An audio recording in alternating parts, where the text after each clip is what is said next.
हम जेंजीज में इतना पावर है कि हम प्राइम मिनिस्टर को भी उनकी कुर्सी से हटा सकते हैं अगर हम to change the whole entire government, because this government is a scam. Jantar Mantar पे हमारे बच्चों पे लाठीचार्ज हुई, उसके जिम्मेदार हम अमित शाह जी को मानते हैं। दिल्ली में, मुंबई में जहाँ पे भी केसेस हुए हैं उनको वापस लेना ही पड़ेगा। अगर नहीं लेते तो ये स्टूडेंट की समझो ये शुरुआत है, जेनजी यूथ की शुरुआत है। इससे बड़ा प्रोटेस्ट वापस स्टूडेंट करेंगे गवर्नमेंट के खिलाफ अगर एक के भी ऊपर केस हुआ। संविधान का कत्ल किया गया, जहाँ पे डेमोक्रेसी खत्म हो गई तो एक हुकुमशाही चल रही है। हमारे स्टूडेंट्स पे वो गार्ड्स के अंडर काम करते हैं, उन्होंने जो लाठी चलाए स्टूडेंट्स पे उसको रिजाइन करना चाहिए। मेरा तो यही सबसे बड़ा मानना सांगू इच्छितो की हा तर पहिला नंबर झाला, याच्यानंतर अमित शाह आणि मोदी आणि त्यानंतर नितीन गडकरी यांचा नंबर लावल्याशिवाय हे जेनजी शांत राहणार नाही। दिल्ली से लेके पूरे विश्व तक उन्होंने जो आग लगाई है जो बुझनी नहीं चाहिए। इनकलाब जिंदाबाद, इनकलाब जिंदाबाद।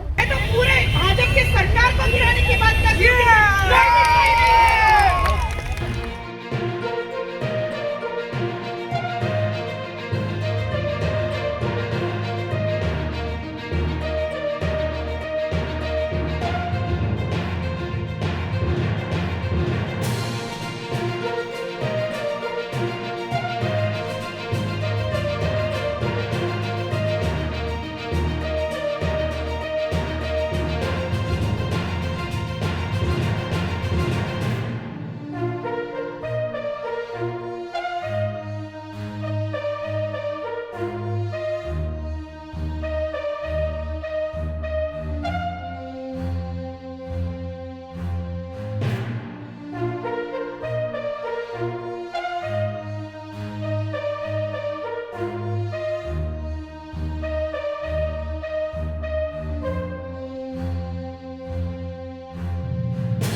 साठ दिन की संघर्ष हमारे देश में, देश भर में और शहर भर में हमारी युवा पीढ़ी रास्तों पे उतरी और उन्होंने अपने जंग लड़ी।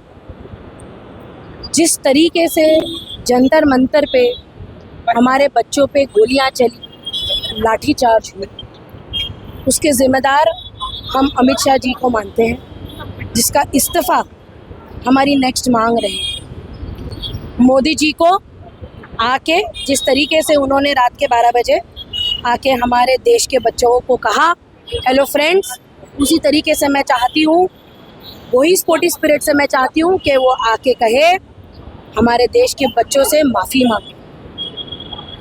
आज हमने यहाँ पे श्रद्धांजलि का जो प्रोग्राम रखा, हम उन माँ बाप के साथ हैं जिन्होंने अपने बच्चे गंवाए, और इस तरीके का ये जो सिलसिला है कि जहाँ पे बच्चे अपने आत्महत्या करें, तो मुझे लगता है ये सरकार पे एक थू है। ये सरकार, जैसे मैंने हमेशा मेरे पहले बाइट्स में कहा, इलिटरेट है। तो आज इन जेनजी बच्चों ने बता दिया कि आपका जो बोलना है या आप जो प्लान करेंगे उस तरीके से देश नहीं चलेगा। जिस तरीके से हम चाहेंगे उस तरीके से ये देश चले। मेरी मांग है, हमारे जो यूथ है, ये हमारी मांग है कि यूथ को इसी तरीके से सड़कों पे उतर के उनकी जो रियल मिरर है इस सरकार को बता देना चाहिए और ईवीएम मशीन से बैलेट पेपर पे ये वोटिंग करे, उसके लिए सड़कों पे उतर के इसकी मांग करना चाहिए। इसके पीछे मकसद क्या था और डिमांड क्या है, आगे क्या करना चाहेंगे? जी, सबसे पहले तो प्रोटेस्ट शुरू होता है दिल्ली जंतर मंतर में। उसकी जो डिमांड थी वो पूरी हो गई है। एजुकेशन मिनिस्टर का इस्तीफा, उसका रीज़न कि स्टूडेंट्स ने सुसाइड की, 20 से ज़्यादा स्टूडेंट ने सुसाइड किया, उसके लिए इस्तीफा मांगा, वो सक्सेस हुआ है। तो आज हम लोग आए हैं सबसे पहला कि जो स्टूडेंट्स ने सुसाइड किया उनको भावपूर्ण श्रद्धांजलि देने के लिए, और दूसरी चीज़ जो वहाँ के स्टूडेंट्स को एंटी नेशनल घोषित किया, उनके FIR चढ़ाया, तो ये सब पीछे लेने के लिए और हर एक स्टूडेंट के जो घर पे है वो मुआवजा देने के लिए। नहीं, स्टूडेंट पे जितने भी आप दोस्तों दिल्ली में, मुंबई में जहाँ पे भी केसेस हुए हैं उनको वापस लेना ही पड़ेगा। अगर नहीं लेते तो ये स्टूडेंट की समझो ये शुरुआत है, जेनजी यूथ की शुरुआत है। इससे बड़ा प्रोटेस्ट वापस स्टूडेंट करेंगे गवर्नमेंट के खिलाफ अगर एक के भी ऊपर केस हुआ तो। नहीं, 27 तारीख को अभी वो CJP का ऑफिशियल कोई भी स्टेटमेंट मैं तो नहीं बता सकता, बट अभी जो डिमांड थी वो पूरी हो गई है और मैं आशा करता हूँ कि गवर्नमेंट को बाकी जो 2-3 डिमांड की थी वो भी पूरी हो जाएगी। जिसने पिटवाया बच्चों में लाठी चार्ज में बच्चों को बेरहमी से पीटा गया, जिसने ऑर्डर दिया उसका जिम्मेदार गृह मंत्री है। तो आप उसके लिए क्या डिमांड करेंगे? जी, पूरे तरीके से गृह मंत्री इसके जिम्मेदार है कि अगर पुलिस प्रशासन को आप ऐसे ऑर्डर दे रहे हो कि जो देश का भविष्य है, देश का यूथ है, उसको आप ऐसे लाठीचार्ज कर रहे हो। लाठीचार्ज के रूल्स होते हैं, कमर के नीचे मारना है, ये करना है, बट आप वहाँ पे लाठीचार्ज कर रहे हो, सर फोड़ रहे हो, तो ये पूरी तरीके से गलत है। और कहीं ना कहीं उन्होंने जो किया स्टूडेंट के साथ, वो स्टूडेंट्स याद रखेगा और इसके बाद हर एक चीज़ के लिए स्टैंड लेगा। डिमांड अभी तो कैसी रहेगी कि जो फर्स्ट डिमांड थी वो पूरी हो गई है, इसके बाद अपना स्टूडेंट्स और जेनजी हक के लिए रास्ते पे आएगा। और कुछ भी गलत हुआ तो हम लोग इस्तीफा रेजिग्नेशन हर एक इंसान का लेने के लिए रेडी है। इतना ही है। सबसे पहला तो जो पेपर लीक था, धर्मेंद्र प्रधान जी ने इस्तीफा दिया, ठीक है, सब कुछ ठीक है, मगर 20 तारीख को जो लाठी चार्ज हमारे बच्चों पे हुआ, जिनकी हड्डियां टूटी, जिनका सर टूटा, वो बताइए कि वो उसका जिम्मेदार कौन है। वो दिन इतिहास में काला दिन करके लिखा के जाएगा, क्योंकि वो दिन एक पूरे भारत के लिए काला दिन था। It's a black day for India. 20 July 2026 was a black day for India, क्योंकि वो एक ऐसा दिन था जहां पे संविधान का कत्ल किया गया, जहां पे डेमोक्रेसी खत्म हो गई। तो आप समझिए कि अगर ऐसा दिन हमने देखा है तो इसका ये मतलब है कि हुकुमशाही चल रही है। और अगर ये हुकुमशाही चलती रही और अगर हर एक हिंदुस्तानी अपने लिए खड़ा नहीं हुआ तो ये हुकुमशाही एक दिन हमको बंधवा मजदूर बना देगी। वो नहीं चाहिए वो, तो फिर आज आपकी आवाज बुलंद कीजिए, अन्याय के विरोध में बोलना शुरू कीजिए। देखते रहेंगे महाराष्ट्र में हो, पूरे भारत देश में एक आतंक का माहौल जो पैदा हुआ था, करने वाले कौन थे वो तो सब आपको मालूम है। अभी देखिए, जिन्होंने राजीनामा देने का तो दे दिया, लेकिन इसमें बात खत्म नहीं हुई, इसके आप बात और बढ़नी चाहिए, ऐसी हमारी मानसिकता है। आप देखते रहेंगे 22 विद्यार्थियों ने आत्महत्या की है। वो क्यों किया? 22 विद्यार्थी आत्महत्या करने के बाद में सरकार जाग नहीं रही थी, उसको युवा को जगाना पड़ा कि अब जाग जाओ, अभी बहुत हो गया, पाप बहुत हो गया, अभी आप किधर ना किधर अपने को पाप धोने का टाइम आ गया, जब जाके राजीनामा हुआ है। मैं सभी जो अंधभक्तों को आपके माध्यम से मैं कहना चाहता हूँ, अगर आप में हिम्मत है, अगर आप सही में माँ बाप का दूध, अगर माँ का दूध पिया रहेगा, श्रद्धांजलि का कार्यक्रम करो, एक दिखाओ, सब जो एक बोलते हैं ना, कृतज्ञता बोलते हैं ना अपन, वो दिखाओ कि एक विद्यार्थी जो मरे हुए, जो जिन्होंने आत्महत्या किया है, उसके साथ में पीढ़ी के साथ में हम लोग खड़े, उसके परिवार के साथ में खड़े, इतना तो दिखाओ। किसी का औकात नहीं है, मैं तो आपके जाहिर माइक के ऊपर बोल रहा हूँ, कोई माई का लाल, कोई अंधभक्त, कोई श्रद्धांजलि नहीं देगा, क्योंकि पाप जो उन्होंने किया है ना, ये कभी देशवासी के भूलेंगे नहीं। ख्याल में रखना, ये विद्यार्थी ने जो आत्महत्या किया है, उसके घर वाले तो भूलेंगे नहीं, लेकिन उसके जो आजू बाजू के परिसर में जिधर जिधर उसका जो आवाज़ गई है, ये लोग भूलेंगे नहीं। अभी सरकार के विरोध में आवाज़ चालू हुआ है। नरेंद्र मोदी साहब के पास है बहुत अपेक्षा तो लोगों की, लेकिन अपेक्षा भंग हो गए, समझे ना। अभी बारी आ गई दूसरे, जो बाकी के जो जिसने लाठी चार्ज चलाने का ऑर्डर दिए, उसके ऊपर भी बातचीत होना चाहिए, उसके ऊपर भी आंदोलन होना चाहिए। और जिससे लाठी चलाया है, जो कमिश्नर हो, मंत्री हो, जो भी हो, उसके ऊपर कार्रवाई होनी चाहिए। फिर से हमारी मांग रहेगी। और ये भी जितने भी एजेंसी है, उनको मैं ये कहता हूँ कि फिर से एकजुट हो जाओ, इस सरकार को सबक सिखाओ कि इस दुनिया में अगर विरोध करेंगे विद्यार्थियों का तो उसका नतीजा क्या होगा, ये ज्वलंत चित्र आपको दिखाना पड़ेगा। मुद्दा नहीं, इस पूरे पेपर लीक के दौरान जिन भी विद्यार्थियों की मौत हुई, उन सबको भावपूर्ण श्रद्धांजलि के लिए यहाँ पे सब इकट्ठा हुए हैं। और उसी के साथ आज कारगिल का भी दिन है, इसीलिए कारगिल में जो शहीद हुए उनको भी श्रद्धांजलि, उसी के लिए ये आयोजन है। और बात करूँ, इस देश में जो इतनी बड़ी घटना हुई, इतने बच्चों को लाठियों से मारा गया, लहूलुहान हुए, शायद अगर इस देश की सरकार उन युवाओं को और छात्राओं से संवाद करती तो ऐसी नौबत नहीं आती। लेकिन उनको शायद ऐसा लग रहा था कि इस्तीफा देने से कहीं झुकना होता है, लेकिन मैं बताना चाहूँगा, इस्तीफा देना एक जवाबदेही होती है, झुकना नहीं होता है। आप जो काम काज की आपको जिम्मेदारी दी गई है, अगर वो काम काज सफलतापूर्वक आप नहीं कर पा रहे हो तो इस्तीफा देना, एक नैतिकता के आधार पर भी इस्तीफा देना चाहिए। और हमारी शिक्षा प्रणाली को इतनी मजबूत बनाना चाहिए कि हमारे देश के युवाओं को और छात्राओं को हमारे देश के शिक्षण व्यवस्था पे पूरी तरीक़ा से भरोसा होना चाहिए। आप यहाँ पर आए, आपका उद्देश्य क्या था, आपका मैसेज क्या है? हम तो यहाँ पे जो 21 स्टूडेंट्स नीट के स्टूडेंट्स जिन्होंने अपनी जान खोई, उनको कल अपना न्याय मिल गया। धर्मेंद्र प्रधान ने अपना इस्तीफा दिया, उससे बड़ा न्याय उनको क्या ही मिल सकता है। तो आज उनको न्याय मिला है, तो आज हम वो स्टूडेंट्स जो अपनी लाइफ उन्होंने खोए हैं उनको हम श्रद्धांजलि कैंडल लाइट करके हम उनको उनका श्रद्धांजलि देने आए हैं। तो यही होगा, हमारी लड़ाई यहाँ तक ख़त्म नहीं हुई है। हमारा दूसरा जो लड़ाई है प्राइम मिनिस्टर मोदी, उनको सब स्टूडेंट्स और उनके माता पिताओं को सॉरी बोलना चाहिए इंटरनेट पे आकर। और दूसरी बात जो है, अपना अमित शाह जो होम मिनिस्टर है, उसने जो लाठी चलाई है हमारे स्टूडेंट्स पे, वो गार्ड्स के अंडर काम करते हैं, उन्होंने जो लाठी चलाई स्टूडेंट्स पे, उसको रिजाइन करना चाहिए। मेरा तो यही सबसे बड़ा मांग काम किया है वो पिछले साल किसी ने भी नहीं किया।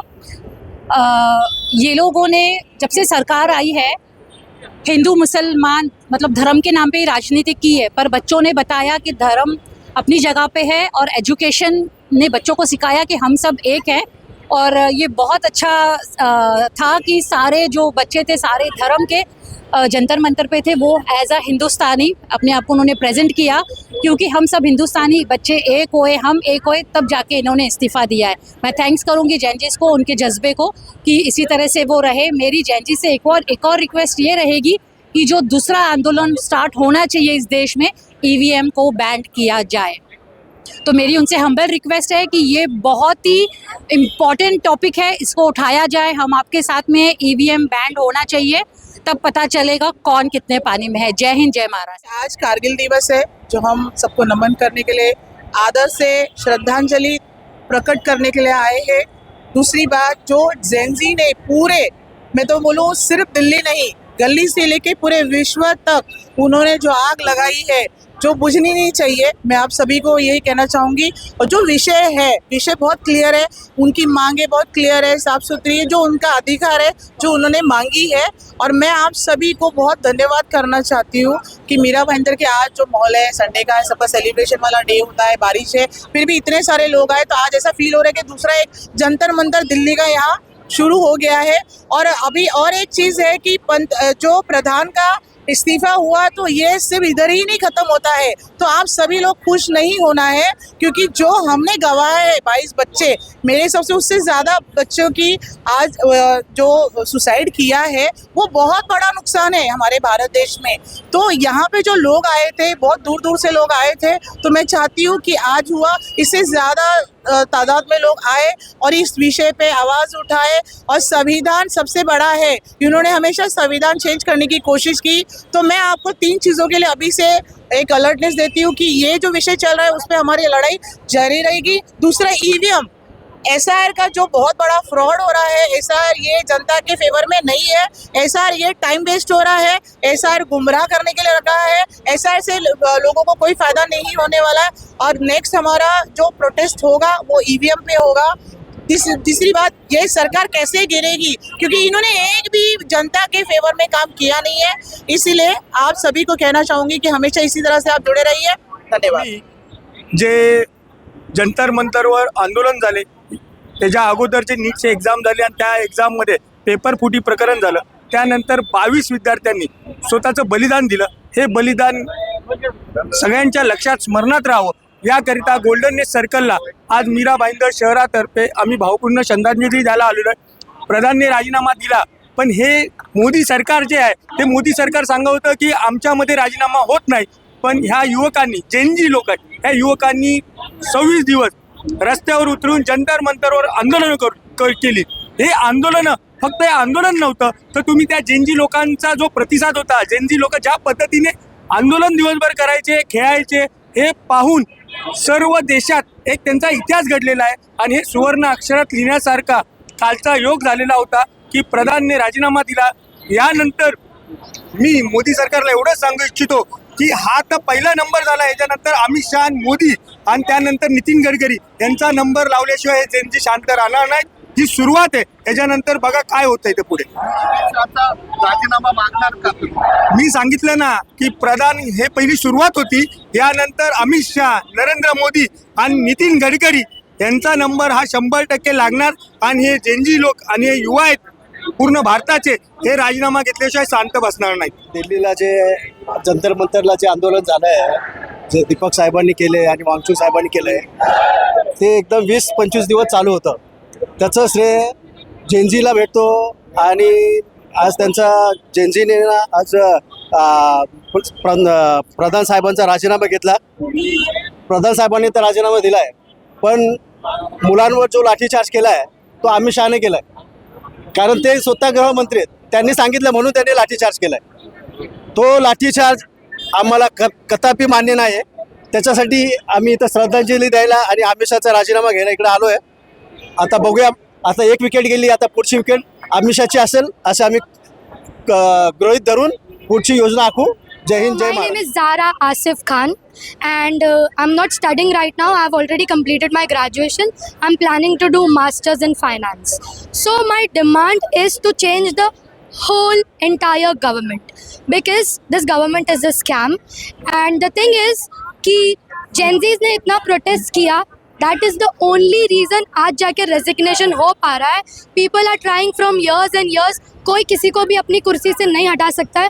तो हम जेनजीज में इतना पावर है कि हम प्राइम मिनिस्टर को भी उनकी कुर्सी से हटा सकते हैं अगर हम चाहे तो. So after this, do you think there is a next step? Who should be the next person to be resigned? Yes, obviously the next person to be resigned is the one who is selling sugarcane juice. जो गन्ने का juice बेच रहे हैं, हमारी scooty में गन्ने का जूस जा रहा है, जिसकी वजह से हमारी माइलेज भी जा रही है. तो उसी कारण हम चाहते हैं कि जो भी एथेनॉल का जो निकला है वो बंद हो जाए और हम बैक टू नॉर्मल चले जाए. मैं तो बस यही कहना चाहता हूँ कि जो यूथ के साथ जो भी हुआ, ये तो हमारी एक सच्चाई की लड़ाई थी जो हम जीत चुके. बस मैं एक ही कहना चाहता हूँ कि जो नरेंद्र मोदी जी पहले जो मित्रों बोलते थे, आज वो फ्रेंड्स बोल रहे हैं. बस यही बात है कि यूथ जो है वो सबसे बहुत बड़ा पावर है देश का. और यूथ अगर ऐसी रास्ते पे अगर आगे भी उतर जाएगा तो आज एजुकेशन मिनिस्टर का रिजाइग्नेशन हुआ है, कल नरेंद्र प्रधानमंत्री का भी ऐसा ही हो सकता है अगर उन्होंने कोई ऐसा काम किया तो.